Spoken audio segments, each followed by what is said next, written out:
جات لي مكالمة كده غريبة وقُلت أشارككم معايا وعايزة رأيكم، يعني أنا باطلب منكم فعلًا رأيكم، تنزّلوه في كومنتات، صاحب الرأي أو صاحب المشكلة يقراها، أنا عايزة رأيكم.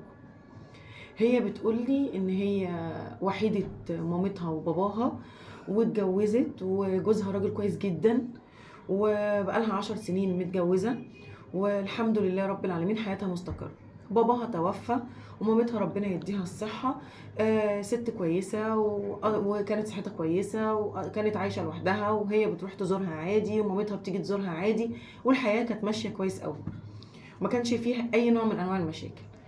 مرة واحدة ربنا سبحانه وتعالى كان أذن إن مامتها إنها تتعب، فمامتها تعبت تعب جامد جدًا وبقت اللي هي يعني متلازمة الفراش، ومحتاجة إن حد يخدمها وإنه يقعد معاها 24 ساعة. هي طلبت من جوزها إن هم يروحوا يقعدوا عند مامتها في البيت ويقعدوا معاها لإن هي مامتها محتاجة. طبعًا جوزها قال لها مش هينفع وأنا مرتاح في بيتي وإن البيت هنا قريب من شغلي ومن مدارس الأولاد، هاتيها هي تيجي تعيش معانا إحنا في البيت. مامتها وافقت وهي جابت مامتها وقعدت معاها في البيت. فجت بعد كده هو قعد يستحملها شهر 2 3. بعد كده جت مامته ربنا يسامحها قالت له هو انت مش ملزم ان انت تقعد هي معاك في البيت، وبعدين هي مصاريف العلاج بتاعتها غالية، انت اكيد بتكمل على العلاج، وهو حقيقي بيكمل على فلوس علاج امي. هي قالت لي كده ان هو بيكمل وبيساعد في فلوس علاج مامتها، وان هو فعلا بتقول هو راجل كويس جدا. بس بعد اللي حصل من الكلام ده وان هو سمع كلام امه وان هو متضايق من امها في البيت، ابتدى يبقى فيه شد وجذب بينها وبينه كتير قوي.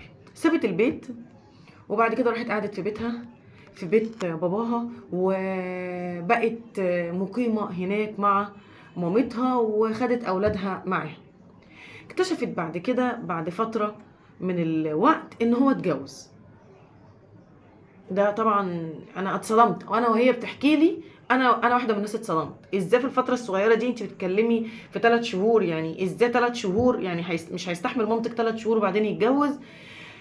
للاسف الشديد هو اصلا كان متجوز من قبل مرض مامتها ومن قبل اي حاجه من ديت، وهي ما كانتش تعرف، وهو اخد حجه مامتها ومرضها حجه ان هو يقول لها ان هو متجوز. هي دلوقتي بتقول لي انا مش عارفه اعمل ايه، انا اسيبه واتطلق؟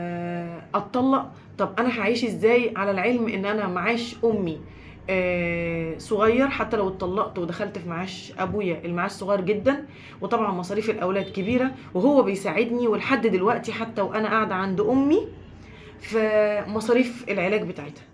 بس انا مش متقبله تماما فكره ان انا هو يتجوز عليا، وللاسف يعني الصدمه الاكبر بالنسبه لي ان هو جابها البيت، يعني جابها بيتها هي بعد ما سابته وهي راحت قعدت عند مامتها، فهي مش عارفه تعمل ايه.